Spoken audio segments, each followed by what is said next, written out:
izina ry'Imana ngiye naramubonye ntago ari ibintu nababeshye namurabeshye basura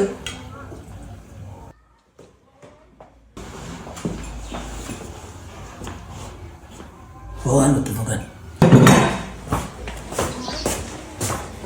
sasa ukuntu barya kuri abagira ngo ngombe zorobe wahaye kitenza mpaka umuceri kilo 50 bishiriki iminsi ngari nese kibazo niki ikibazo nico ngicyo inaba ari restaurant bariramo kumuntu none umuntu yaza kunsura agasanga ndi ariko baramusura agasanga kurya kubera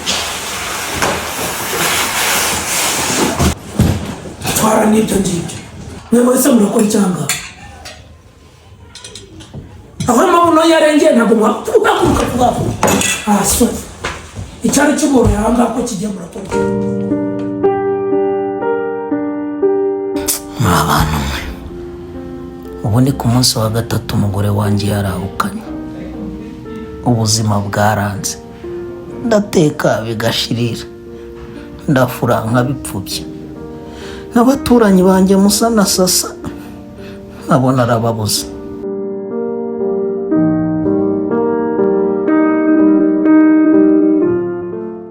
akundi ngiye kumucyura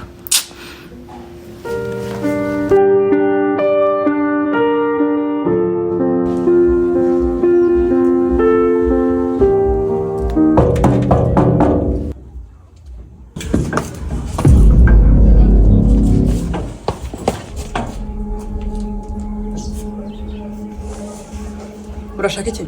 nyine narinje kukubwira ngo uze mu rugo rwawe umva nkubwire wa mugabo we ahangaha ndi mfite amahoro nimba nawe uyashaka nkubona ugenda ubu koko kugumya kwahukana harimo ibintu birimo kwangirika mu rugo rwawe ubwiza ukuri narusohotsemo ndeba ntarwo nzagarukamo ugenda urubemo wenyine nawe wumva uko bimera nta n'isoni uyise ngo urashaka iki wamubajije se nguri yambaza umugabo uranshakira iki mu rugo akose mire koko ubu warancitse uhita usanga iki kigabo umva nkubwire rero utwo tugambo ntumva urenga ese se babwiye ngo genda numve nyamubande epfiri ugenda nasohotse ndeba nakubwiye ngo genda hey utagenda ariko ntabwo uri kumva ngomba kugenda wo musa namwe nta mwancikiye turi kurya inyama inyama ureke biriya bishyimbo byawe twaryaga uri no kuducyurira tugende mwirire tatura ngiye kwirinda